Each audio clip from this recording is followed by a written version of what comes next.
welcome back to another video. Today we have some semi-breaking news.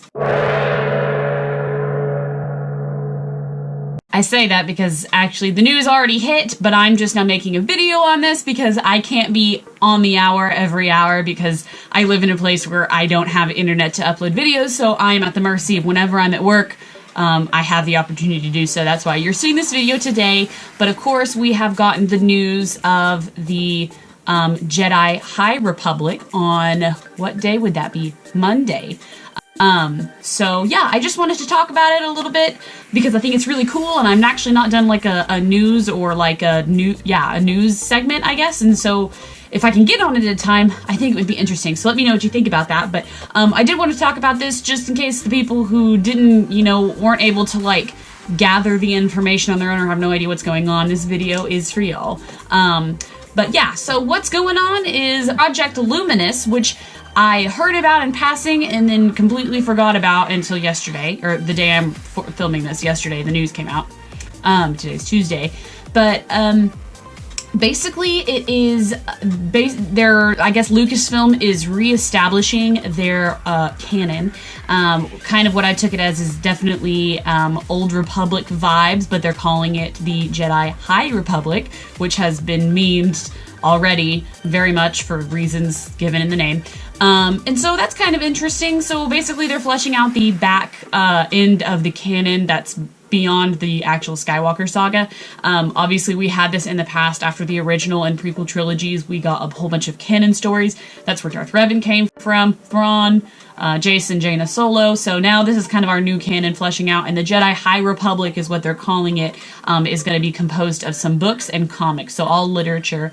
And then there's some big authors' names that have done Star Wars. I can only think of Claudia Gray because she's the one that I know of. She did Lost Stars and several other Star Wars books since.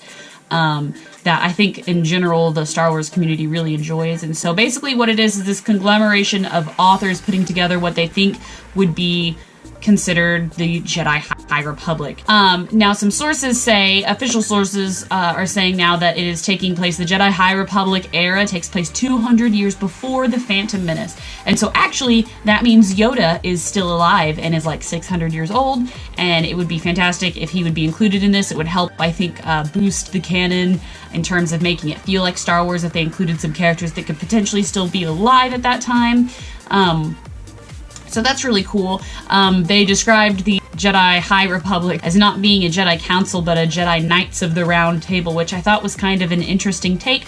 But if we're going to go off of like Renaissance era Star Wars in terms of the canon, a Knights of the Round Table would be appropriate in canonical order, I suppose, because, the Canterbury Tales and Knights of the Old Republic, or, King Arthur's Round Table was taking place. We're getting that, so I thought that was an interesting comparison. It also was mentioned that the Jedi are going to be more like kind of Western outlaw, not necessarily outlaws, but like Western gunslingers, which I thought was a little bit of an interesting take. We'll see how that goes. I can see it, so they're definitely wanting to take a new approach on what we think of as the Jedi, because we obviously see them as quote-unquote peacekeepers in terms of, they end up having to go to war and they fight in the Clone War, and so they become Jedi generals.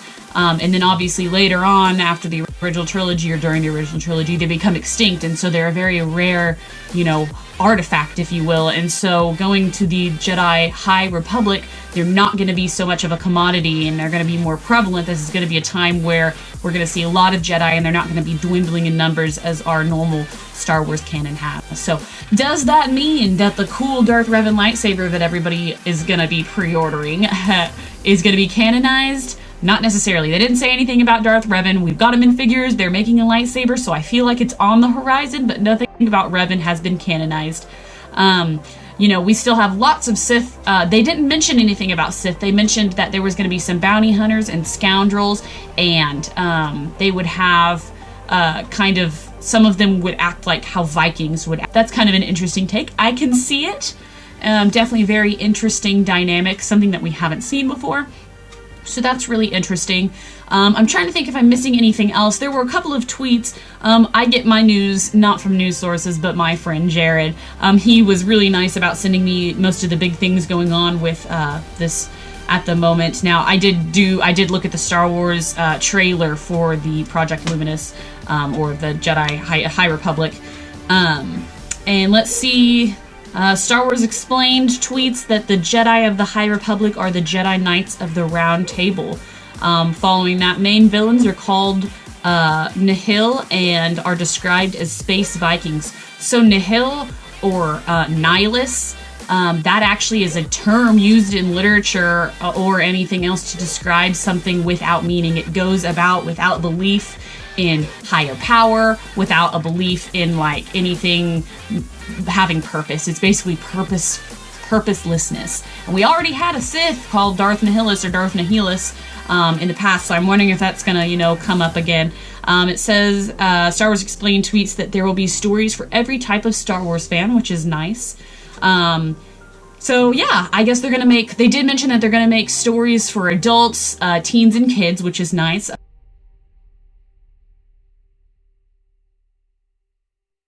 Star Wars Explained also tweets that the High Republic is 200 years before the prequels, the Jedi as we've always wanted to see them. I'm not sure where that quote comes from, but that's very interesting. Let's see, laughingplace.com tweets, it's a time of great galactic expansion, new hyperspace routes are expanding the galaxy, and the core DNA of what Star Wars is set in a new era. So, very interesting things on the horizon. Clayton Sandell, he tweets, the High Republic is a world of new hyperspace lanes, scoundrels, and smugglers, says Lucasfilm's James Waugh. I don't know. Anyways, and so that was kind of the news surrounding it. I think I've covered all of the basics. I really hope I have. But yeah, I am interested to pick up some books over the Jedi of the High Republic, I think is what they're officially calling it. And those books and some of that literature is going to be available starting August. So we definitely have some things to look forward to. It is not, I don't think, unusual that they're taking the canon forward through literature before they do any other multimedia, so like movies, shows, video games, because that's kind of the testing ground. Obviously, if people hate it, they can change their plan. We don't have anything, I don't think, in the works right now for movies, but I'm sure that time will come and we will find out soon. So I'm very interested, very curious. I like that they're kind of stepping away from the Skywalker story and maybe branching out. I'm curious mostly, I think, to see what they're going to canonize that was already canon before. Like, they are hinting, I mean, Revan has been canonized in the Rise of Skywalker visual guide, but to what extent we don't know, like his characteristics, is his personality going to be the same? I don't know. So I'm interested to see what they're going to take from what already has been there for Star Wars and make it new and I guess maybe more relevant, what they're going to completely leave out. So only time will tell. But guys, I hope you liked this segment of me just talking about this, I guess, rambling aimlessly as I explained something that some people might have already seen, but others maybe not. So hopefully it's helpful to some of you guys. But anyways, leave a comment down below letting me know your opinions and thoughts. I really appreciate people taking the time to do that because I read them all even if I do not reply.